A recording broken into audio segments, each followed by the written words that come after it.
Entonces, hablando de torres de enfriamiento, pues tenemos que la separación parcial del vapor de agua contenido en aire húmedo mediante agua a temperatura suficientemente baja constituye la operación de deshumidificación, lo contrario a humidificación del aire, ¿sale?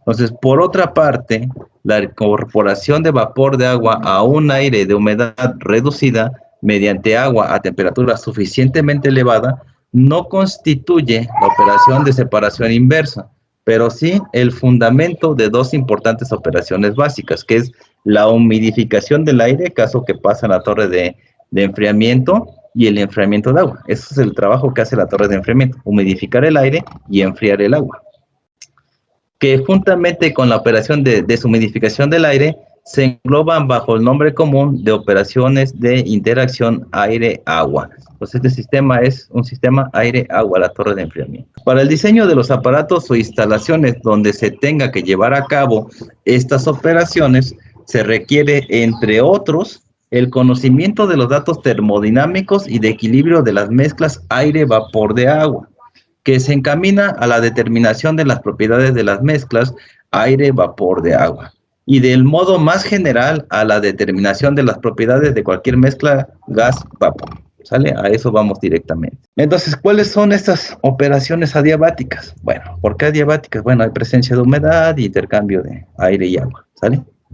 Tenemos estas operaciones, son enfriamiento de un líquido. Se produce por transferencia de calor sensible y también por evaporación. Su aplicación principal es en torres de enfriamiento donde se enfría el agua. Tenemos también enfriamiento de un gas caliente. Al proporcionar un contacto directo entre el gas caliente y el líquido, se efectúa el enfriamiento del gas, ¿sí? Se evita el ensuciamiento de los intercambiadores de calor. Sin embargo, esto se usa solo cuando los vapores que salen del líquido no son objetables, ¿sale? Para el caso de la humidificación de un gas, para controlar la humedad del aire, esto es lo más deseable y se usa para preparar el aire para el proceso de secado, que vamos a ver en la parte de procesos de separación. Para el caso de la deshumidificación de un gas, por contacto directo con un líquido frío, los vapores se condensan y se eliminan. Y esto se encuentra, en una aplicación en el secado y recuperación de vapores solventes de los gases. Entonces son estas las operaciones que vamos a encontrar en los casos que es aire y agua. Operaciones que no son adiabáticas, ¿cuáles son estas? Bueno, enfriamiento por evaporación. Un líquido o un gas dentro de una tubería se enfría por el agua que fluye en una película sobre el exterior de la tubería, y este último a su vez se enfría por contacto directo con el aire. También tenemos la deshumidificación de un gas. Una mezcla de gas y de vapor se ponen en contacto con las tuberías a través de las cuales fluye un refrigerante y el vapor condensa en la superficie de las tuberías, caso de algunos intercambiadores de calor. Entonces, la operación unitaria de mayor importancia en las industrias es enfriar el agua, o se hacen las torres de enfriamiento de los intercambiadores de calor, los condensadores y similares por contacto directo con el aire para su próxima reutilización, ¿sí? Como el calor latente de la vaporización es tan grande, incluso una pequeña cantidad de vaporización producirá un efecto de enfriamiento muy grande, ¿sale? Este principio se utiliza en el diseño y operación de la torre de enfriamiento, ¿sí?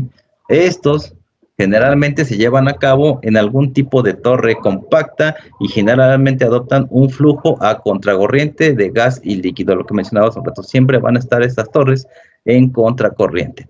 Lo que es enfriamiento, lo que es destilación, absorción y desorción, todas van a estar en contracorriente, ¿sale?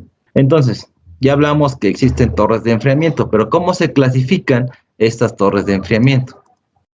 Entonces, dependiendo del tiro del aire a través de la torre, pueden clasificarse en mecánicas o naturales, según el uso o no de ventiladores. Entonces tenemos de tiro natural La de tiro natural se utiliza un ventilador, se instala en lugares donde hay muchas corrientes de aire, es la de tiro natural. La de tiro mecánico se requiere de un ventilador, o sea, la de tiro natural no se les pone un ventilador mecánico, simplemente se le pone un aspa, entra el aire, empieza a moverlas y eso es lo que necesitan para arrojar ese aire dentro de la torre. Las de tipo mecánico sí requieren el ventilador y se clasifican de la siguiente manera: de tiro forzado y de tiro inducido. Entonces ustedes en su práctica me van a decir la torre de enfriamiento que se encuentra en el low es de tiro forzado o es de tiro inducido. Eso tienen que ustedes investigarlo un poquito más. Aún así, les voy a mostrar un poquito lo que tenemos acá. Entonces, cuando hablamos de una torre de tiro natural donde decimos que no hay ventiladores, simplemente se ponen donde hay corrientes de aire que están muy fregonas, pongo mi torre con sus ventilas por donde va a entrar el aire. Entonces, la aspiración del aire se lleva a cabo sin utilizar ningún elemento mecánico para crear el tiro, ¿sí? Solo mediante el efecto aspirante de las boquillas aspesoras, solamente llega el aire, aquí dice entrada del aire, entras a su trabajo, y aquí vuelve a entrar aire, y igual sale a la parte de arriba, pues como aire caliente, ¿sale?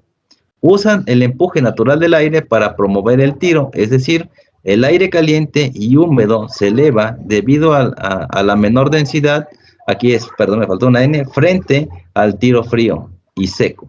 Este efecto se denominó efecto chimenea, entonces estas tienen un efecto chimenea, las de tiro natural. Las de tiro natural no necesitan dispositivos mecánicos para inducir aire. Y bueno, aquí tenemos cómo se vería en la vida real o cómo se ve en la vida real una torre de enfriamiento de tiro natural. Entonces, debido a no contar con un ventilador, se requiere mayor altura. Y estas las han visto en los logos o en las intros de los Simpsons. Acuérdense que el señor Burns tiene su empresa y lo primero que podemos ver son dos torres de enfriamiento de tiro natural que se ven ahí. Entonces son esas torres y por lo general son gigantísimas, son grandísimas. Y lo que vemos aquí es vapor de agua, ¿vale?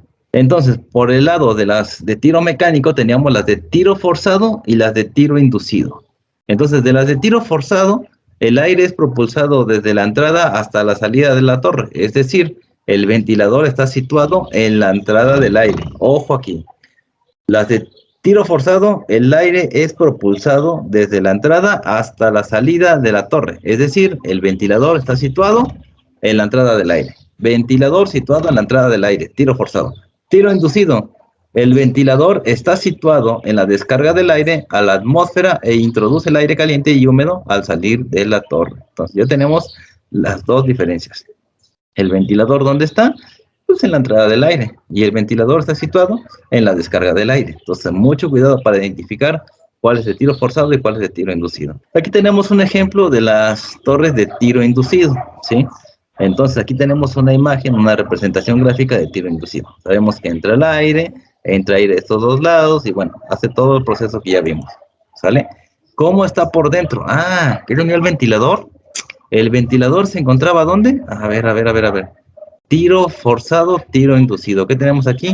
Tiro inducido. Ah, ok, a ver. El ventilador está situado en la descarga del aire a la atmósfera. Ah, ok. ¿Dónde está el ventilador? Mire, aquí está el ventilador. Aquí lo vemos. Ah, entonces por eso esta es una torre de tiro inducido. Ok, bien.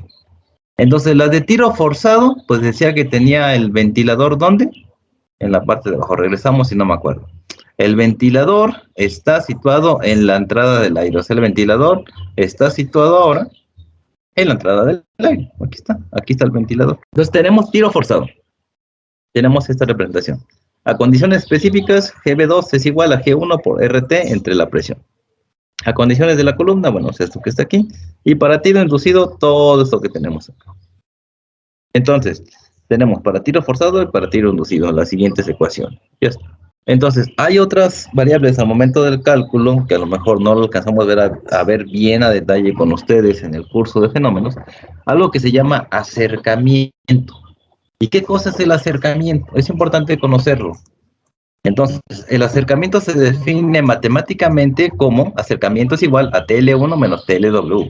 Entonces, ¿qué cosa es TL1 y qué es TLW? Ya lo sabíamos, ¿no? TL1 es esta que está aquí, la temperatura en el primer punto.